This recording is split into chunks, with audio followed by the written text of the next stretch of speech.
আরে আরে কে রে তুই পেছন থেকে এভাবে দিলি? আরে আমার জাদুর ব্যাগটাও তো চুরি হয়ে গেল। আরে ভাই আমাকেও তো একটু খুলে দাও, আমার ব্যাগটা এখানে তুমি দেখেছো? আরে আমি তো কিছুই জানি না।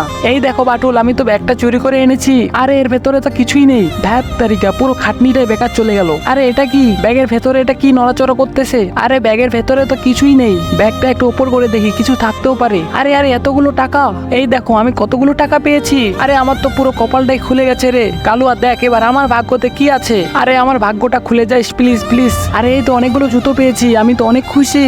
আরে বাটুলের কপালও তো খুলে গেল, এবার আমার কপালে কি আছে একটু দেখি তো। এরপর যা হলো বন্ধুরা, সেটা দেখলে তো তুমি হাসতে হাসতে শেষ হয়ে যাবে। এটা দেখার আগে বন্ধুরা, তোমাকে যদি প্রশ্ন করা হয় টাকা ভালোবাসো নাকি মাকে বেশি ভালোবাসো, তোমার উত্তর যদি মা হয় তাহলে ভিডিওটি লাইক করে চ্যানেলটিকে সাবস্ক্রাইব করে দাও আর কমেন্ট বক্সে মা লিখে যাও। আরে এই তো চোরটাকে দেখতে পেয়েছি, এবার তোর 12টা বাজাবো। এবার দেখ আমি তোর সাথে কি করি। আরে আরে কেউ বাঁচা আমাকে, আমি তো পুতুল হয়ে গেছি।